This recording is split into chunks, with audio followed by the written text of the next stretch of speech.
We talk so much about the communication and social interaction challenges and the sensory stuff with autism and how important all of that is.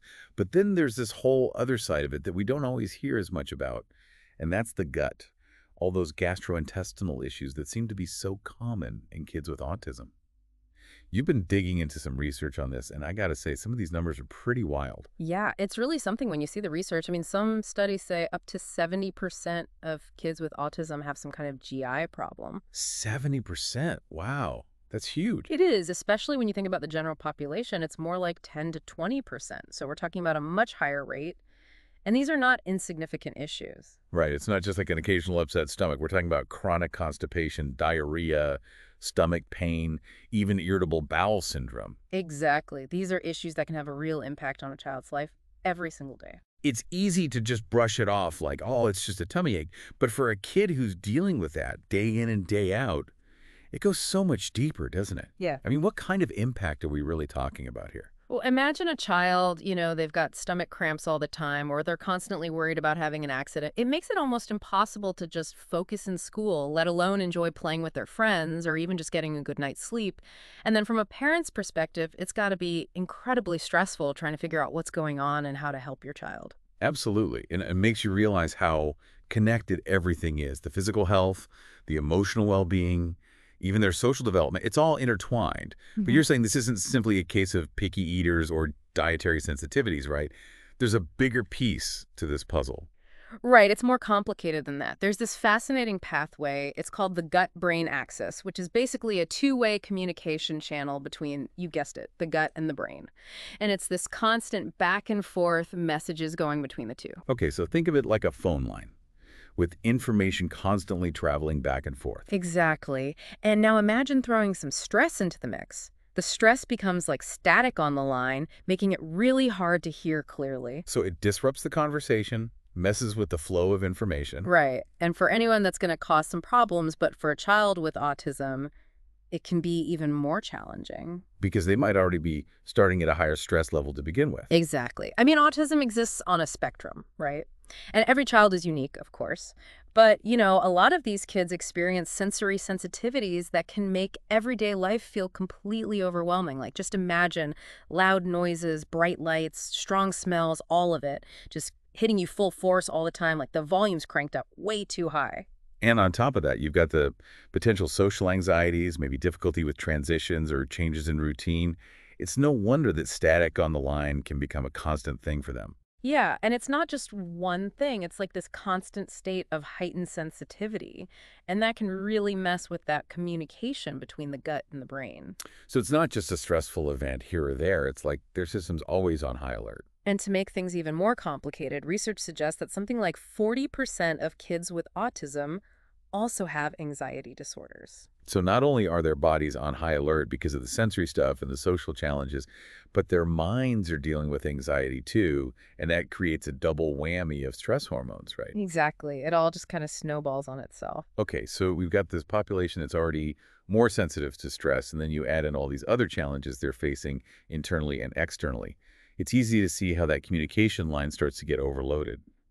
But how does that stress actually show up in the gut? I mean, what's happening physically that leads to these GI issues? That's a really good question, and it takes us from that phone line idea to what's actually happening inside the gut, like the physical stuff. You see, stress, it doesn't just stay up in our heads, it goes straight to our digestive system and messes with it. So how does that work? Like, how does stress actually change the way our gut is working? Well, one of the big things is something called gut motility, and basically what that means is how things move through your intestines. When we get stressed out, our bodies, they release these hormones. Cortisol is one of them, and you know what? Those hormones can actually slow down that whole motility thing. Oh, so that's where the constipation comes in. Exactly. But here's the thing. Stress can also make it go faster too, so then you get diarrhea. Wow. So it's like your gut can't make up its mind which way to go and just goes haywire. Pretty much, yeah. It's like it's overreacting in both directions. It's amazing how something like stress, which you think is all in your head, can have that kind of effect on your body, like such a basic thing. I know, it's wild. And it gets even more complicated because stress also affects the gut microbiome, all those trillions of bacteria that live in our intestines. Right, all those little passengers we're carrying around. Yes.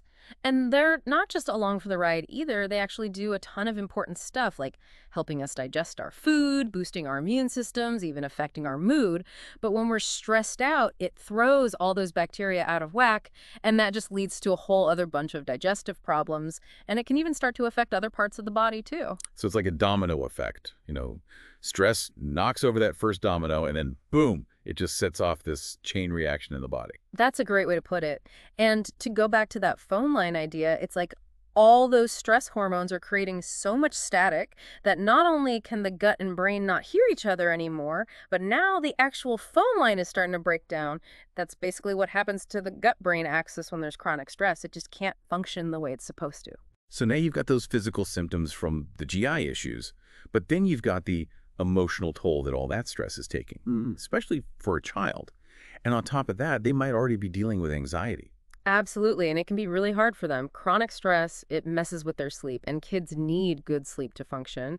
And then social situations, a lot of kids with autism already find them tough, but with all that stress, it can feel impossible. And it can be so hard to keep their emotions in check, which can lead to meltdowns and outbursts, just this feeling of being completely overwhelmed.